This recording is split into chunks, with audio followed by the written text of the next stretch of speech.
Welcome to a new edition of the Neon Jazz interview series with veteran Rhode Island-based jazz saxophonist Dan Moretti. We caught up with him about his newest 2021 CD, Tres Libre, his life in music, and hope beyond the COVID world. He was born in Providence, Rhode Island, and it was in the 5th grade that he began playing the alto saxophone. The influences of the 1960s music revolution, and especially soul music, would have a profound impact on him. At the age of 12, he was invited to perform in the Rhode Island Youth All-State Jazz Band, where he played at the world-renowned Newport Jazz Festival. From there, things were on the up and up, and jazz was on the horizon. Enjoy his story. Everything and anything, I guess. Yeah, right. Oh, man, what a crazy world we're living in, right? Right. I've just been lucky to have, being full-time at Berklee College of Music here in Boston. Everything went remote, but I have a home studio set up, so I've been super busy through this whole year, so teaching. So it hasn't, financially affected me, but more like psychologically being stuck in front of my computer a lot. Oh, man. Yeah. I remember they used to have those old, at Comiskey Park, they used to have those old things where they would bring in their vinyl and burn it and all of that. I think once this is all said and done, we're going to have big bonfires with either face masks or computer screens. Right. There you go. Going up in flames. Oh, man, that's great. Hey, first and foremost, thanks for taking a minute out. I really enjoyed the album, so thanks. I appreciate it. Oh, thank you, Joe. I appreciate that. You bet. Before we get into your full life and music, Tres Libre, I want to talk about, as we kind of talked a little bit about, it's coming out during a pandemic and some very crazy things happening on the planet. Not so much the timing of when you actually produced and made this album, but coming out now during this time, how do you feel about that? That's a good question. It was funny because, I've done some collaborating with folks remotely during the pandemic on different projects and stuff, but this project has been always there, kind of like obviously staring at me and saying, when are you going to release me? When are you going to release me? So it's like, I felt it was a new thing for me, like in that kind of very different, almost a little bit academic in some ways, kind of all over the map and trio-oriented. The whole concept of it was sort of, you might say, kind of not the norm. Except, one of the tracks is like the first track is more like my Trace Muse recording, so where I did a trio thing. But the rest of them are not dependent on the drums, as so it's basically we have some tracks with percussion, some with no drummers.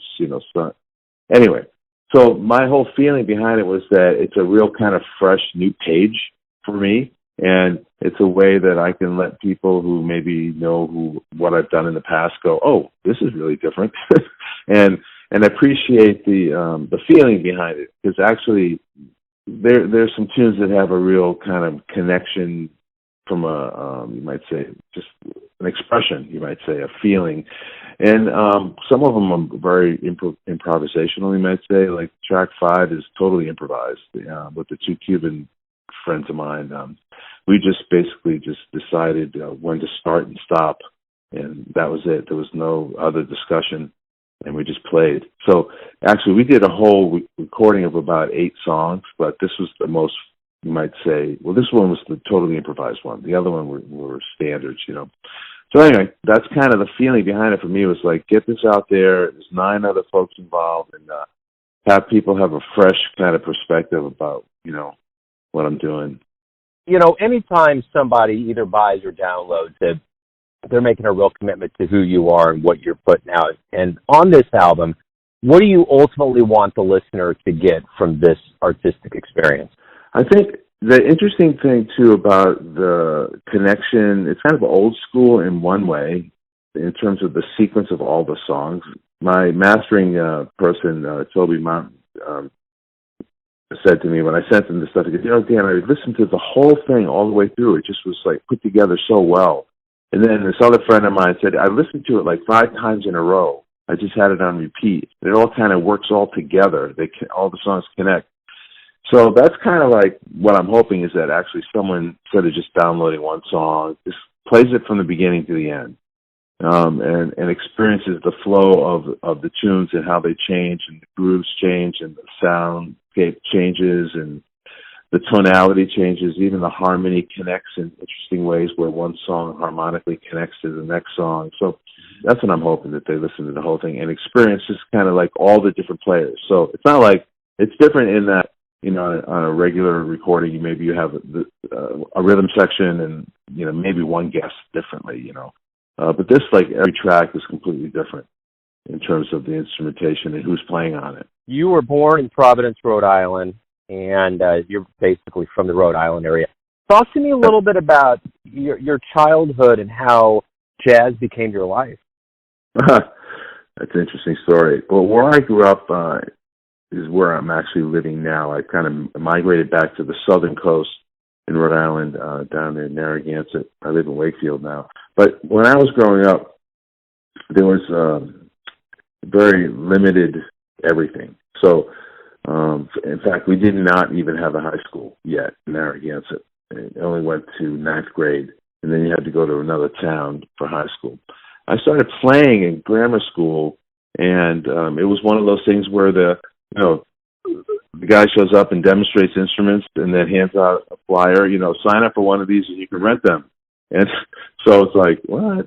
So anyways, I ended up playing the saxophone, and we had this small ensemble in this Catholic, grammar school in fifth grade, and it was like, 6 of us. And anyway, by the time I got into junior high school, it was more of a band experience. The guy there was more organized, and we had a rhythm section, and we were playing covers, instrumentally, and trying to learn how to solo. But then it became that thing like, okay, I went to high school, and I did not enjoy the band program where I went, but I won't say where I went. But anyways, the point I want to make is there were very little choices for me. So I was surfing, and I was playing music. And if I wasn't surfing, I was hanging around my buddies. And then it would get to the point where they would kind of maybe do things that would get them in trouble, and I would say, you know what, I'm going to go home and practice. So I would go home and play my horn. But then I led kind of an isolated life in that way, except one great record store that was in the area where I discovered jazz recordings, and then I just started going from one to the other. So like the very first one that I bought that was really influential to me was Blues in the Abstract Truth with Oliver Nelson. It was on Impulse, and then I started seeing who was playing on it, and then looked at the label of Impulse, and I started buying Impulse records, and I started buying, everyone that was on that record, Freddie Hubbard, Eric Dolphy, and whoever else was on it. I started buying their records, and that's how I got originally connected to this whole jazz thing. So that was it. But then I went to high school and didn't really think about it. I went to the University of Rhode Island for a couple of years, and finally majored in music there. And then Hal Cook, a very influential trombone player, graduated from Berklee College of Music and started a school that mirrored Berklee's curriculum here in Rhode Island. And Hal kind of took me under his wing, and that's when I really went, oh man, I really want to do this. So I just dove in, completely, 24/7 for 2 years with him at the school. Then I went on the road. So in the meantime, my experiences were kind of limited, playing wise, but little by little, this became like the thing, the passion for me, and of course you have to make a living, right? So playing all kinds of music, cover bands and et cetera, et cetera, et cetera, going on the road with a funk band, coming back, learning that I need to dive in deeper, taking private lessons with Jerry Bergonzi, and other folks. Just, finally, after 6 albums of my own, I got hired at Berklee. So that kind of allowed me from that point, that was 96, that kind of allowed me from that point forward to be, I guess the word is to be creative and not care so much about, I always want to be relatable to people because I know I need to connect with the audience, and that to me is primary. Like I need to connect with people I'm playing with. But then on the other hand, I wasn't really, you might say, limited by having to do a specific kind of genre. I could just be myself and be creative. And that took all the different forms. I mean, if you ever take a minute to click through all my recordings, see they're all really very different. So kind of like bucket list for me, So I mean, I don't know if I answered the question, but that's kind of what was my background, and those key points in my life where I decided, I could have gone into music education at University of Rhode Island and gone that route, but then I got bit by the bug of like immersion in the jazz world and improvising and really learning how to do it. So that's where it took me. That's a great answer. Thinking about Abstract Truth by Oliver Nelson and all of that. I mean, those are like seminal moments. I know for me it was Miles Davis with Kind of Blue, and that really parted the curtain. But ultimately, at the end of the day, what really takes the arms and flings those red curtains back is the first live show. What was that for you that really made you think, that's what I want to do? Oh, man. Well, my first experience live was in grade school, I played for graduation. That wasn't really a concert. But when I was 12, maybe 13, when I was 13 years old, there was a band in Rhode Island called the Rhode Island Youth Stage Band. It was kind of like an all-state big band. And we opened up the Newport Jazz Festival that year. And that was an amazing experience. I was the youngest person in the band. We all had to wear like seersucker jackets and stuff. It was kind of funny, but it was an amazing experience to be there and be on that stage in Newport. And then little did I know who was there. I didn't recognize all the names, but they were all iconic jazz folks playing there, and just had that first bam experience. That was an amazing thing. That stuck with me all the way through until I started doing my own thing much later in my life. So I don't know if that's the one you were looking for, but in terms of live audience playing my own music, that happened much later. You might say I'm going to go mid-70s. That's when I actually was back in town from being on the road and had a steady gig at a jazz club, a pretty well-known one here in town called Allery, and we had a steady, what was it? I think it was a steady Friday night or something with a quintet. And we just did all sorts of great playing there. And that was a real total jazz experience, like lounge feeling with couches and chairs and a bar, and people were really just into the music, That definitely carried with me many years.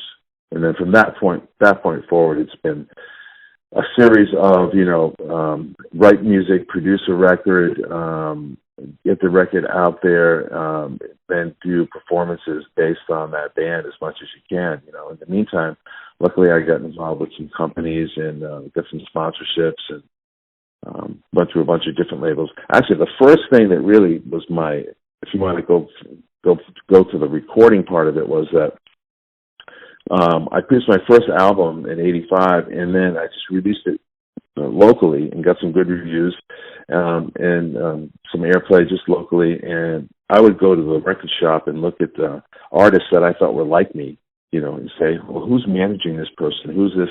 And Bill Evans, the sax player, I looked at the back of his record, and there's this manager was in New York, and I can't remember his name right now. Peter, can't remember. But anyway, so what I did was I put together some press that I got, put together my record, and I called them. I just cold called them, and I asked for Peter Levinson. So I cold called them in New York, and I said, "Oh, hello, is Peter Levinson in?" And the secretary said, "Yes, who's calling?"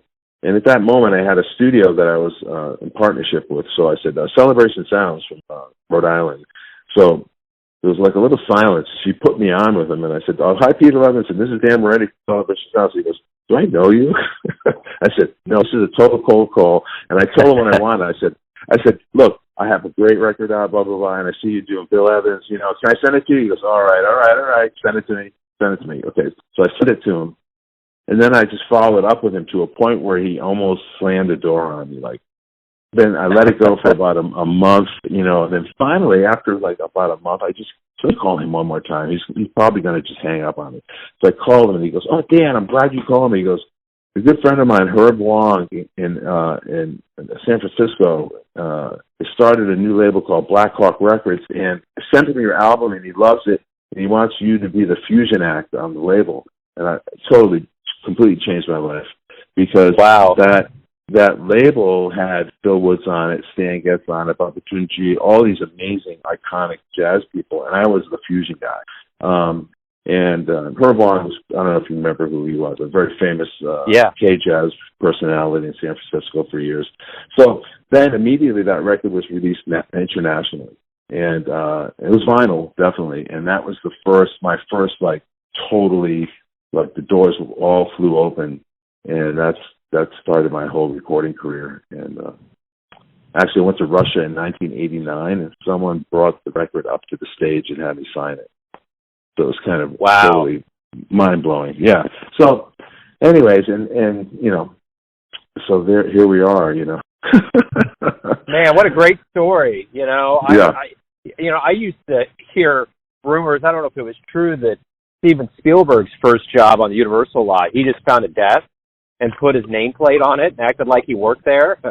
And just started getting these little gigs and started working his way up. And finally someone was like, "Who the hell are you? What are you doing here?" And, you know, he just did it. It's kind of like making the phone call. I mean, what's the worst that's going to happen? The guy's going to hang up and forget you. But what's the best going to happen? What just happened to you, you know? Right. I mean, that's the thing. Exactly. The risk you take. Exactly. And believe me, I've had my... Sorry, go ahead. No, go ahead. Oh, I was just going to say, Mark Twain once said that he would have regretted not doing certain things, but, you know, you would regret the things that you didn't try to do in your life. Right, yeah. So it's kind of like, for me, being a sax, you know, playing has always been my primary thing, like playing my instrument, playing for people, writing music. Those were my primary things. And then everything else has become a vehicle for me to try to keep that going, you know, as long as I can do it. So, you know, learning how to be a producer and an engineer, and learning the technology side of it, and then even teaching other people how to do that, like at Berkeley, that was sort of like an offshoot, you might say, of what my motivation has always been. And that's probably why my recordings are all kind of different. And I still have some other things I want to do, and I haven't, you know, finished. You know, hopefully I'll keep doing them. So, yeah. So anyway, I've had my bumps. So I've gone through, you know, labels that went out of business, and, you know, learning the hard way, you know, about publishing, and, you know, finally, you know, understanding that over the years. And now the dynamic has totally changed. I mean, I've gone through the whole analog to digital revolution, and, you know, I've gone from vinyl, you know, being, you know, segueing into CDs, and now CDs are old school. It's like, it would never have dawned on me. And I remember in 1992, this label in LA, Par Records, I told them, I said, "Listen, guys, you know, my CD came out. My second recording was a CD that came out on that label." I said, "Listen, guys, you know, at some point in the future, people are going to be getting their music from their computer off the internet." And they looked at me like, "What, are you crazy? That's never going to happen. What are you?" And it's like, here we are, you know. So I've had to kind of learn how to mold myself into this new world, and but still, again, for me, it's like playing, you know. So and keeping my name out there in a way that I can, you know, feel like I love to do clinics too. So, like, for example, if I go to a town and I'm doing a gig, I always like to try to find the local jazz program beforehand, and with sponsorship from like Yamaha and Van Doren, I can go in. They don't even have to spend any money, you know. I can go in and do a quick clinic with them, and, you know, I like to inspire the young folks to play, you know, and I do that where I live too. There's a great venue near here that I'm doing a once-a-month jazz series, Sunday Jazz. Well, you know, post-COVID, it's going to start up soon.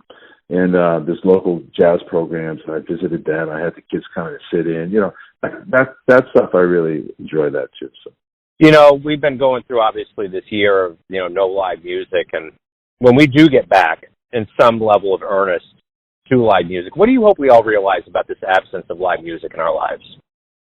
Wow.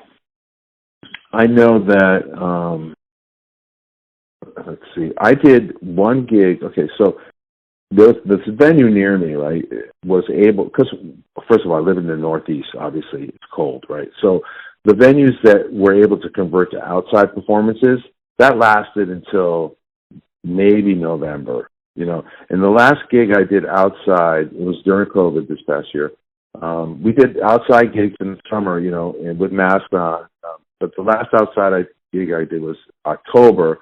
But it was like I hadn't done anything for like 4 months at that point. It's a place that closed down. They didn't have any money. Then they finally got that relief money, and they finally, were able to go outside and build a little venue. So there was a big gap. And I remember that first gig that I was so excited to play, and it was like I felt like a little kid. And the people who came, who knew, local following folks, they were so excited to actually hear live music again.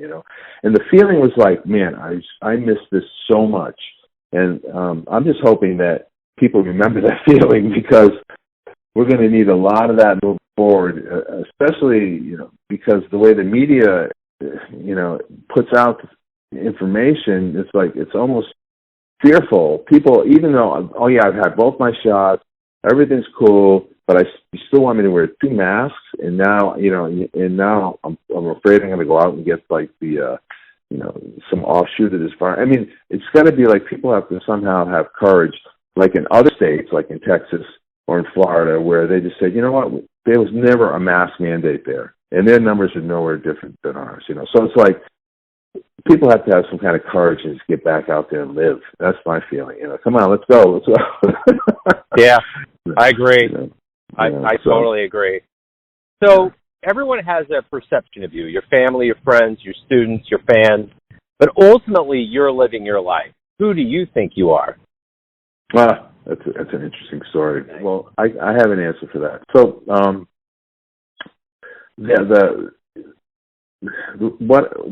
who I am, for me, it's like, Socrates, know thyself. It's like, for me, it's like, I'm always in the you might say, not the battle, but the process of understanding who I really am, like as a being, period, just as a living being, And when I am able to somehow connect with that part of me that has nothing to do with anything that is perceivable on the outside, that allows me to be who I really am. And then it's much more, you might say, flowing to express that feeling through my music and performing and writing and doing what I do. So it's kind of like what I feel about that inner self, you might call it, that experience. If I can just stay in the moment as much as I can throughout my life, that's the commodity that I've been given, my life. That's it. It's like there's a front wall and there's a back wall. You go to the front wall, you're here, and you hit the back wall and gone. It's like that time in the middle is that commodity that is so amazingly valuable that we get lost so much in everything that's outside of that, in the world that we see and perceive as all the stuff that's really super important, that we have to understand, no way. The most important thing is you're breathing, right? It's like, hold on here. You're breathing. And by the way, are you generating that? Hello? Are you like remembering, I have to breathe or I'm going to die? No. There's something that's sustaining your life. If you can connect with that on a daily basis, you can have a much more even feeling and a happy and a joyous life. Some people call it your soul, some people call it God, some people call it, if you're an atheist, they call it energy. I mean, whatever you want to call it. That's to me, I'm in the constant, you might say, it's not a battle. It's more of everything around me wants to pull me away from that. A lot of things reflect that experience, but a lot of the, you might say, intellectualizing and mental and conceptual world wants to pull me away from that, and it's my feeling that I always have to kind of balance that out as much as possible, because if I get too lost in everything that's out there, I lose my sense of self, and then if I lose my sense of self, then forget it. What I'm doing is it doesn't really connect with people, because then it becomes all ego kind of driven. Anyway, is that philosophical enough? Man, no, that's great. Yeah, that's one of my favorite answers. That actually is so spot on, so right on. And I always use this question because it's the hardest, and it always ends everything on a triumphant note. So, man, hey, thank you for taking some time out to talk to me on Jazz today. Good luck with the album and the return to the stage. I really appreciate it. Thanks for your time, too, Joe. I appreciate it very much. Thanks for listening and tuning in to another Neon Jazz interview, where we give you a bit of insight into the finest players in Rhode Island, Kansas City, and spots all over the world, giving fans all that jazz. And thanks to Dan for his time, music, and cool. If you want to hear more interviews, go to Famous Interviews with Joe Domino in the iTunes Store. Visit neonjazz at youtube.com, and for everything Neon Jazz all the time, go to the neonjazz.blogspot.com. Until next time, enjoy the jazz, my friends.